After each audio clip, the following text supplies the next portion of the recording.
औज़ुबिल्लाहिमिनश्शैतानिर्रजीम बिस्मिल्लाहिर्रहमानिर्रहीम। बच्चों, हमारा जिस चैप्टर कंटिन्यू चल रहा है वो है इंडस्ट्री। और इंडस्ट्री में आज हम पढ़ेंगे सेकेंडरी इंडस्ट्री। प्राइमरी इंडस्ट्री हमने क्या पढ़ी थी? प्राइमरी इंडस्ट्री हमने पढ़ी थी कि प्राइमरी इंडस्ट्री में हमने पढ़ा था कि जो मिनरल्स, एग्रीकल्चर, लाइफ स्टॉक और फिशिंग, ये तमाम चीज़ें जो हम विदाउट फिनिश एक्सट्रैक्ट करते हैं या हम अपनी ज़मीन से या अर्थ से हासिल करते हैं, that is called primary industry. वो तमाम प्रोडक्ट जो है प्राइमरी प्रोडक्ट कहलाती हैं। बट सेकेंडरी इंडस्ट्री क्या होती है? सेकेंडरी इंडस्ट्री जो होती है, जब इन्हीं हम प्राइमरी जो प्रोडक्ट्स होती हैं उनको हम फर्दर प्रोसेस करते हैं और एक नई प्रोडक्ट बनवाते हैं फॉर आवर यूज़। हम आजकल जितनी भी चीज़ें हम इस्तेमाल करते हैं वो तमाम की तमाम जो है वो सेकेंडरी इंडस्ट्री में आते हैं। ओनली जो फूड आइटम है वो जो है वो प्राइमरी प्रोडक्ट्स होती हैं। बट जब हम उन फूड आइटम को फर्दर किसी चीज़ में प्रोसेस करते हैं तो वो क्या कहलाती है? सेकेंडरी इंडस्ट्री कहलाती है। तो ये एक बेसिक जो डेफिनेशन है सेकेंडरी इंडस्ट्री की, कि जब हम प्राइमरी प्रोडक्ट्स या प्राइमरी इंडस्ट्री पे फर्दर प्रोसेस करते हैं और एक फिनिश गुड तैयार करते हैं, इवन इंपोर्ट करते हैं, तो वो प्रोडक्ट जो है सेकेंडरी प्रोडक्ट, और जहाँ ये सारा प्रोसेस होता है उसे हम क्या कहते हैं? सेकेंडरी इंडस्ट्री कहते हैं।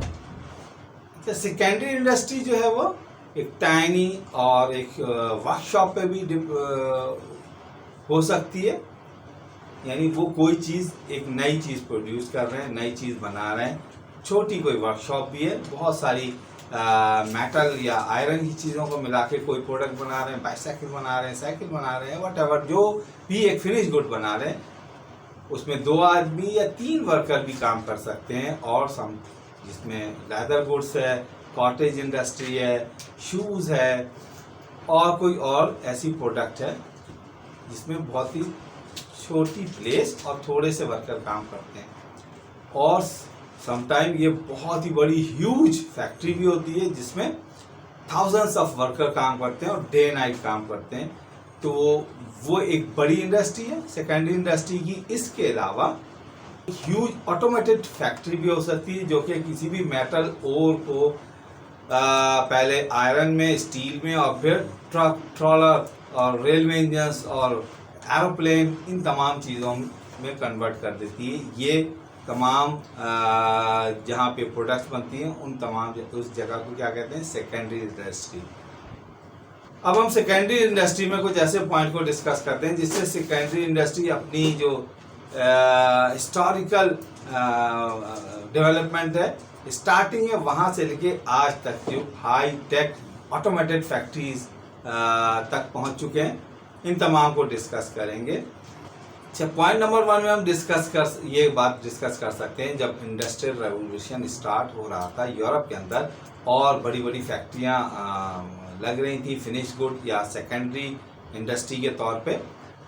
अब जो एक रॉ मटेरियल से एक नई प्रोडक्ट, नई फिनिश गुड बनाने के लिए फैक्ट्रीज लग रही थी, तो उस वक्त जो था वो तमाम जो किसी भी एक प्रोडक्ट को बनाने के लिए एक वर्कर इस्तेमाल होता था और दूसरी प्रोडक्ट बनाने के लिए दूसरा वर्कर इस्तेमाल होता था। इस तरह से उस प्रोडक्ट पे at the time of starting से लेके एंड तक वो एक ही वर्कर जो है काम करता था, और वो स्किल्ड भी होता था कि उस अपनी प्रोडक्ट में। लिहाजा उस वक्त वर्कर की सिर्फ या लेबर की एक, लिहाजा उस वक्त लेबर की 2 टाइप्स हुआ करती थी, या तो स्किल्ड लेबर होता था या पुअर लेबर होता था। या तो वो अपनी प्रोडक्ट बनाने में बहुत ही स्किल्ड होता था या पुअर लेबर होता था जो अपनी प्रोडक्ट अच्छे तरीके से नहीं बना सकता था, क्योंकि उसको पूरा A to Z जो है वो प्रोसेस किसी भी प्रोडक्ट को बनाने के लिए इटसेल्फ खुद जो करना पड़ता था। लिहाजा एक तो ये टाइम टेकिंग काम भी था और इसमें हर कोई इतना ज़्यादा स्किलफुल नहीं हो पाता था।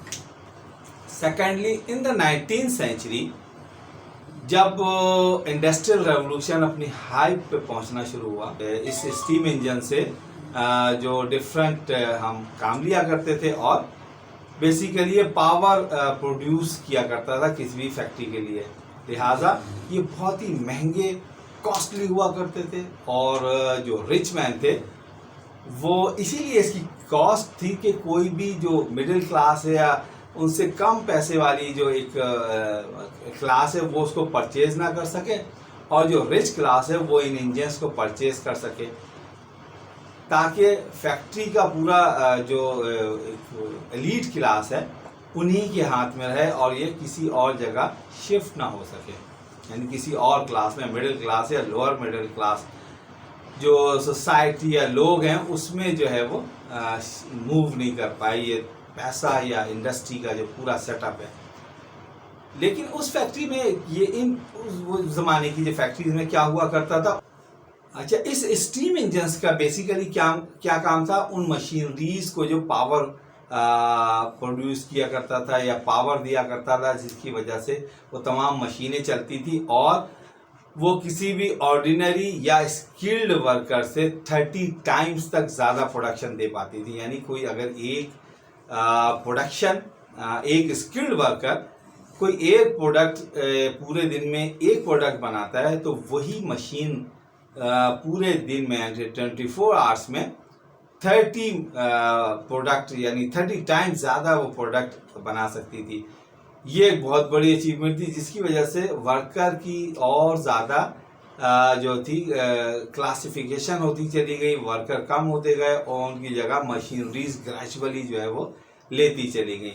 उन्होंने वर्कर्स को रिप्लेस करते गए और उनकी जगह मशीनें या मशीनरीज आती चली गई और वो प्रोडक्ट भी अच्छी बना रही थी और उनकी जो फिनिशिंग थी या क्वालिटी थी वो भी जो एक स्किल्ड वर्कर से होती थी ऑलमोस्ट उसी तरह की उसकी फिनिश गुड या फिनिशिंग हुआ करती थी।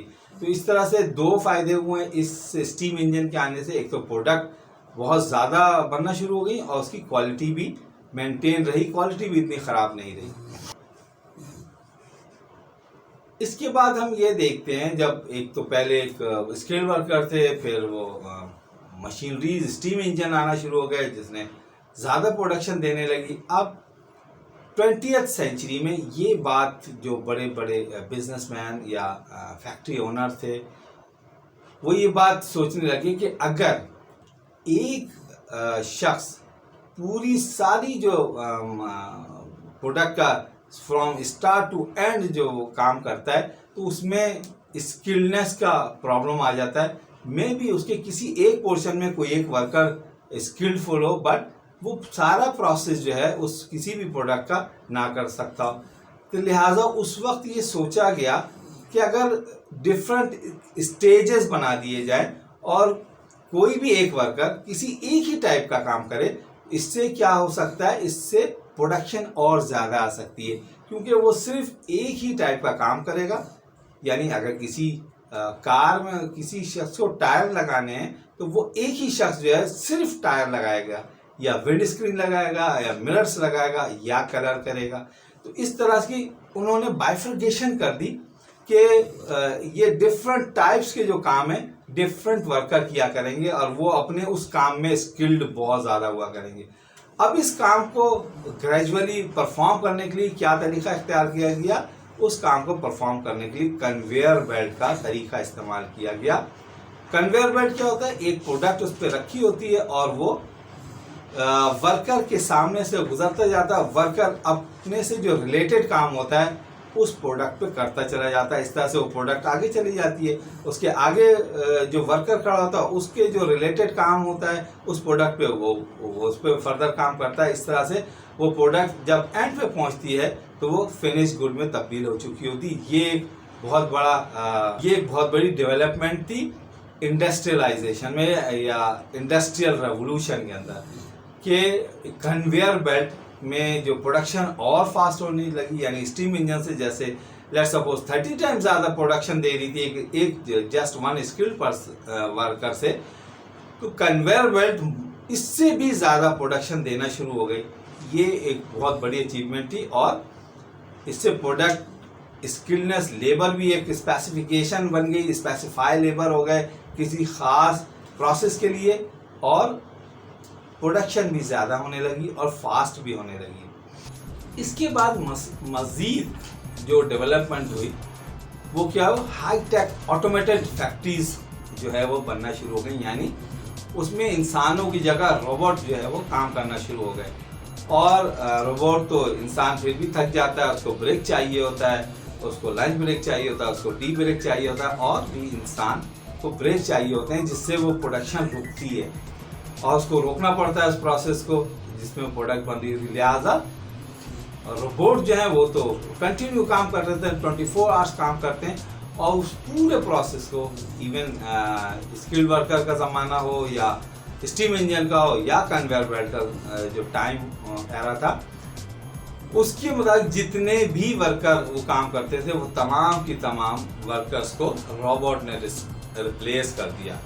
और उन रोबोट को जस्ट 2 और 3 वर्कर्स जो है ऑपरेट करते, वो different button, different lever, different switches को दबाते रहते। जहाँ वेल्डिंग की ज़रूरत होती थी वो कन्वेयर बेल्ट पे वो चीज़ चलती चली जाती और वेल्डिंग करने वाला रोबोट वेल्डिंग कर देता, नट बोल्ट टाइट करने वाला नट बोल्ट लगाता, व्हील को लगाने वाला रोबोट जो है व्हील लगाता। इस तरह वो कन्वेयर बेल्ट पे जो है प्रोडक्ट चलती जाती और अपने अपनी जगह पे रोबोट जो थे वो खड़े फिक्स होते थे और वो अपनी अपनी जगह पे रोबोट जो फिक्स होते और उसको फर्दर जो है वो विदाउट एनी इंटरप्शन वो वर्क करते रहते हैं। इस तरह प्रोडक्शन और भी 100 टाइम्स जो है वो ज़्यादा होने लगी, बहुत ज़्यादा प्रोडक्शन होने लगी।